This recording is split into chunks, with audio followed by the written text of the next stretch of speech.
You're not a controlling person. You know this. You don't need to run everything. In most areas of your life, you can tolerate uncertainty reasonably well. Except money. With money, something different happens. A miscalculation in the budget sits with you longer than it should. An unplanned expense doesn't just cost money, it costs something harder to name. There are hours when you should be fully somewhere, and you're not because you're running numbers in your head that don't actually need running right now.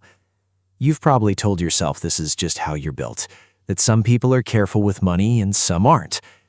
But the people who are casually good with money, who save without obsessing, spend without guilt auditing every purchase, check their accounts occasionally and feel basically fine, those people are not the same as you. You are not casually good with money. You found something in money that you couldn't find anywhere else. Here's what it actually looks like. You open your banking app, not to pay anything, not because anything is due. You open it because opening it feels like doing something. The number is the same as this morning. You knew it would be. You still needed to see it. You set up an auto payment months ago. It is processed correctly every single time. You check it again anyway. Then you check it again the following month. Not because auto payments fail, you know they don't, because checking it feels like not leaving something to chance. You made a purchase this week, fully budgeted, fully justified. An hour later, you refreshed your account to confirm the deduction posted. Then you opened the budget sheet and updated the category manually even though the app syncs automatically. The number is now where it should be. The feeling is slightly better for about 6 minutes. You had a hard conversation, not about money, and afterward, without quite deciding to, you opened your savings account, looked at the balance. It's the same as yesterday. Something about seeing it settled something that the conversation hadn't. Before sleep, one more check. You already checked before dinner. You check again, same number. You put the phone down. You feel approximately 4% calmer than you would have if you hadn't checked. You'll check tomorrow morning before the number could have possibly changed. Someone mentions what they paid for something, an appliance, a trip, a service, and a small quiet calculation happens in your head before you've chosen to make it. You're not judging, you're just locating, running a quick audit of whether their number fits within what would be sensible. You've done this so long you stopped noticing you were doing it. You've budgeted for something irregular, car maintenance, a dental visit, something seasonal. The bill arrives exactly in line with your projection. This should feel neutral. It doesn't. There's a brief private satisfaction. You got it right. The math held. You close the bill and move on, but for a moment you felt competent in a very specific way that you didn't realize you were looking for. You're stressed, not about money, about something else entirely, a situation you can't fix, someone you can't reach, something that isn't in your hands, and you open a spreadsheet, not because it needs updating, because it's the one place where everything responds to you. You track a small deviation, maybe $15, something that doesn't materially impact anything, and you track it anyway, not because $15 matters, because leaving it untracked would feel like leaving something unresolved. You had a good month. The numbers landed where you hoped. Nothing unusual, just a month where things held. And you noticed at the end of it that your mood was slightly better than the month before when the numbers were slightly less clean. The mood tracked the budget. You're not sure when that started. None of that is random. The person who builds these rituals is almost never responding to money.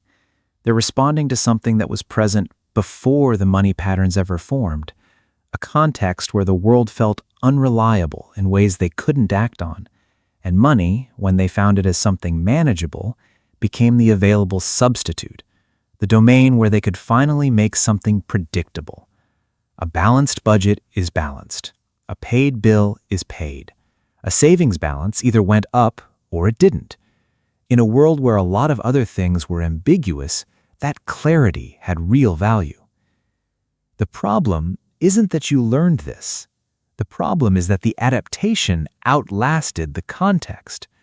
The circumstances changed, the rituals didn't. Here's what makes it hard to examine.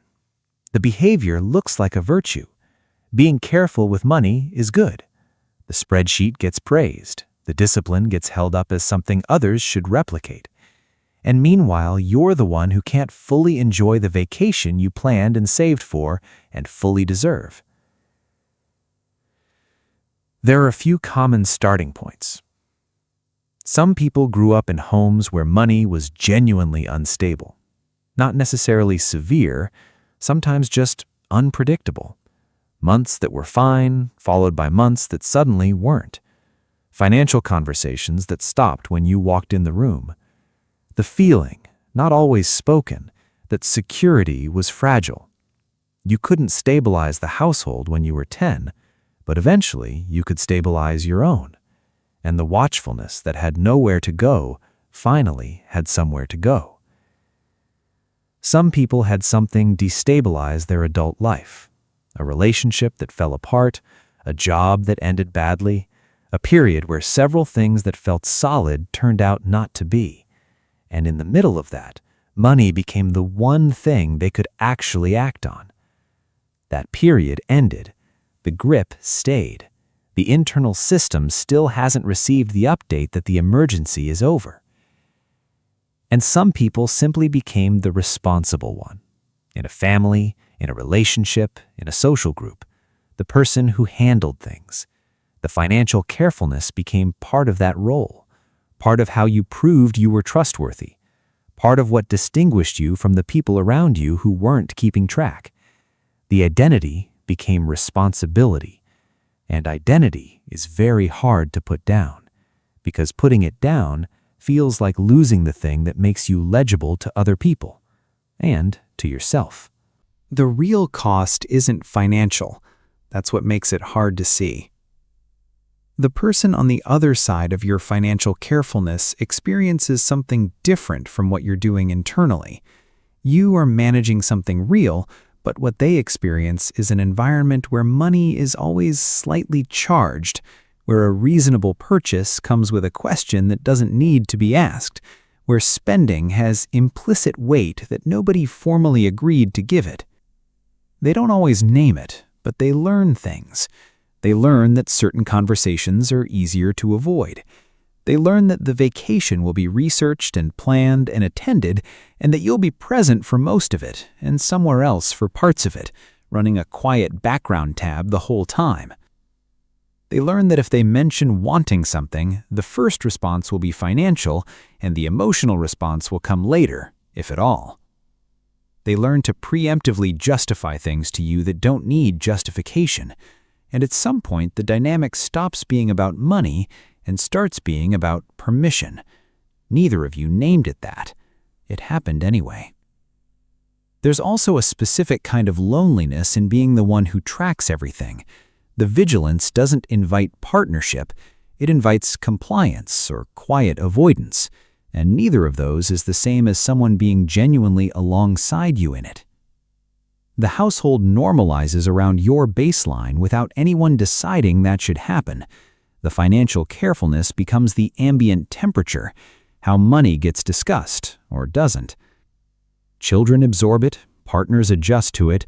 Nobody points to a specific moment when it settled in, because it didn't arrive in a specific moment.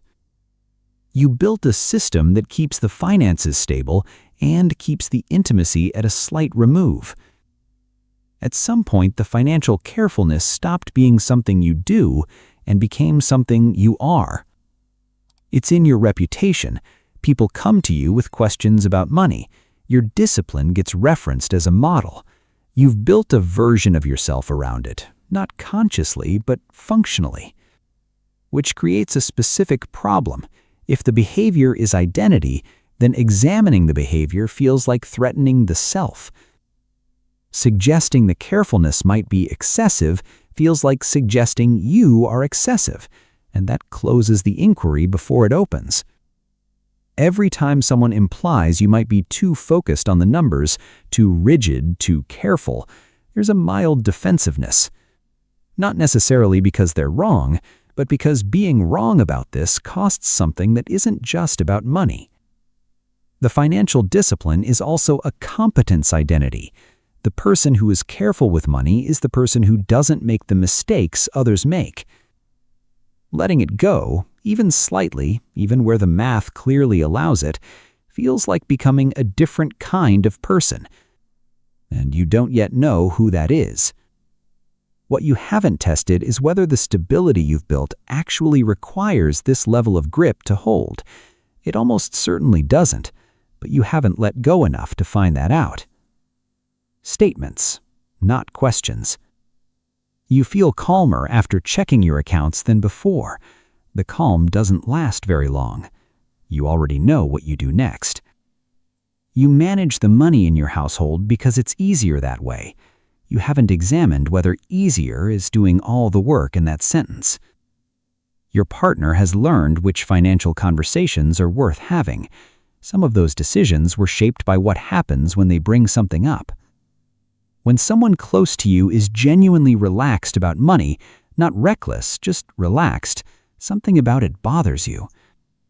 You've called it concern. It might be closer to something else. You have a number in your head that would feel like enough.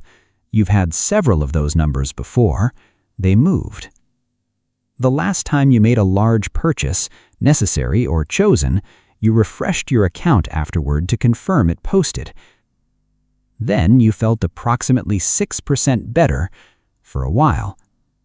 You've made decisions that were financially correct and that cost you something important. You counted the money accurately. You didn't fully count the rest.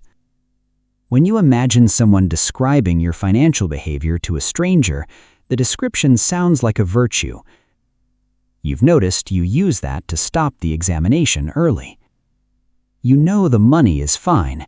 You don't know what you'd do with yourself if you stopped watching it. Seeing this clearly doesn't immediately change the behavior. It changes what the behavior is visible as. The vigilance is just the right way to be. Questioning it sounds like suggesting you should be irresponsible. The inquiry closes almost before it opens. That's not an accident. The pattern is very good at disguising itself as wisdom. It has had a long time to practice. You can spend decades being meticulous about money without ever asking what the meticulousness is protecting. Most people running this never test the counterfactual. The grip has been consistent enough that there's no data from the other direction, no evidence about what holds and what doesn't when you ease up slightly. That experiment has a predictable result. Almost everything holds. The foundation is solid. The watching is probably not what's keeping it that way. That's the experiment worth running. Not recklessly, just slightly less grip, and see what holds. If something here landed, don't move past it too quickly. You've spent a long time being exceptionally good at managing money. That skill is real, and it's yours. What we've been looking at isn't the skill. It's what the skill has been asked to carry. Money is a reasonable place to feel capable. It's a very poor place to find out whether you're okay. You already know how to do the financial work. The harder work is giving yourself actual evidence, behavioral, not just intellectual, that the stability you've built doesn't require the level of grip you're still applying. That work is smaller than it sounds, and it has nothing to do with the spreadsheet.